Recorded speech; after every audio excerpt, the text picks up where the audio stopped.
Dalen Cuff here now, joined by Isack Hadjar. Isack, thanks so much for your time. I appreciate it, man. Let's start here. You have 5 races in 6 weeks. That's a packed schedule for your rookie F1 campaign. What have you learned so much so far? It's been a fast start of the year.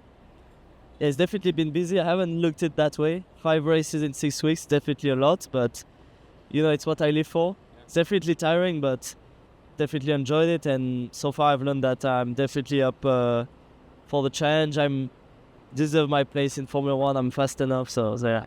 Yeah. Take me into Australia real quick. That was a wild start to an F1 career. Yeah. How did you kind of respond to that? What was the first thing that went through your head after that happened? It's a bit stupid, but once this happens, you feel like your world is falling apart. Of course, yeah. That's it. I'm never gonna step in an F1 car ever again. Yeah, that's ridiculous. And then a week later, I'm 7th on the grid, just behind my idol Hamilton. Yeah. So I think it's more like the love for racing and being so passionate about it that you go into China after what happened in Melbourne, you completely leave it behind you because you love racing. You love pushing the car to its limits.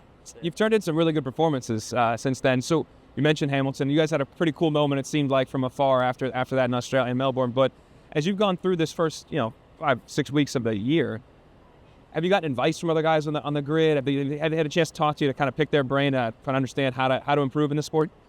I mean, to be fair, they haven't given me any advice unless I come up to them. But I like to sort out things myself, let's say. This rookie class is interesting, though. You guys, I've seen some stuff with you guys as a group. What is it like to be part of a group? This many guys are on the grid now. It's really cool because it's good to have familiar faces in the paddock. Yeah, I'm racing those guys for some guys I'm racing them since nearly a decade. Yeah. So it's quite funny, and it's when you race them, you know what to expect from them. Whereas some drivers that are in F1 since a while, you're racing him, but you don't know what to expect. So it's it makes it more familiar, to race those guys. Now, it is coming into F1 is different than the F2 or F3 series or any other series around the world. What was that like? Welcome to F1 moment. I asked that because we are on the field here at Miami Dolphins Stadium. And we always say, welcome to the NFL. It's a huge hit, or coming in the locker room. There's some moment that a lot of NFL guys, things are different than anything they felt before. What was that F1 moment, welcome to F1 moment for you?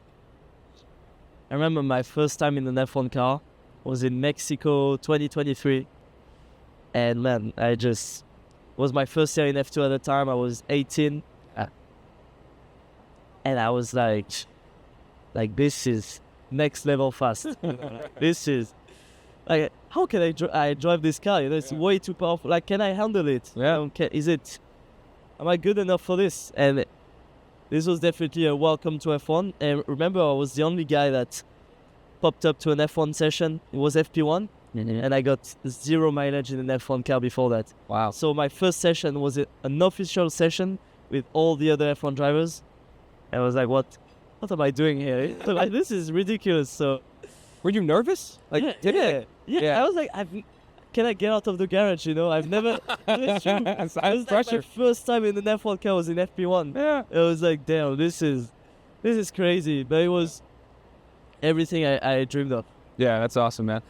This race, Miami's race particularly, it's a scene. There's a lot of activity. The paddock is wild. The grid is really interesting.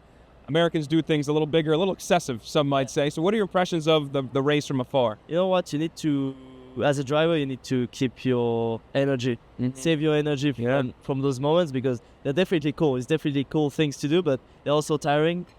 It's a lot of media commitments throughout the weekend and a lot of shows, and you need to save your energy for the grid and for the race.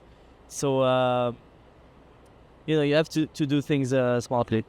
What are your impressions in terms of simulator work? What are your impressions of the track, and what do you see on the course? I think as drivers in Formula 1, at least, you make difference in, driving wise, you make a difference in slow speed corners. It's more where you can gain lap time on the brakes, or in high speed everyone can go fast. You spend 5/10 in a corner. Slow speed you spend 3 seconds in the corner. So there's more work to do.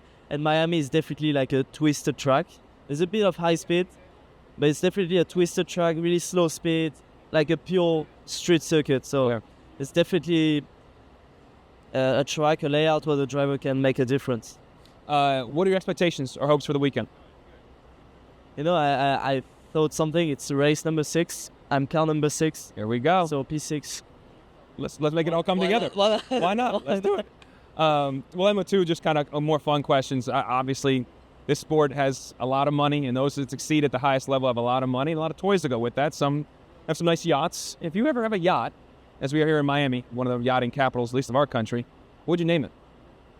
Honda. It's my mother's name. Honda. There you go. Yeah. All right, there you go. That's smart. Good company guy. All right, this has gone around in social media. The 100 men versus a gorilla. Gorilla every day. Every day. No, wait. Okay. You have an exception. I can't wait to hear this. Are we bringing in emotions and fear into the humans? Well, we're humans. Yeah. I mean, I imagine the gorillas feel fear too. Because the first 10 are gonna get wiped, like this. I agree. So I feel like if everyone is committed to the cause, and just ready to sacrifice themselves, 100 men will win. Okay. But I feel like no one is brave enough to take on a gorilla. Like I'm not. Me neither. So, well, Bortoletto did say, he told me 20 F1 drivers could beat the gorilla. No way. I thought that was a bit much. If they on this paddock, and in this grid, he was talking about strategy, first one in, who's the first one going in with this grid? Who would you send in? You're the captain of the team to beat the gorilla. Send Yuki. Yuki setting it off right, taking one for the team. Like slide behind him, punch him in the, where. We get to it. We try and choke him out. I'd go for the choke. See, you got a plan. Yeah, but it's not working. I like the start though. Okay. My man, I appreciate it. Good luck this weekend. Thank you, man.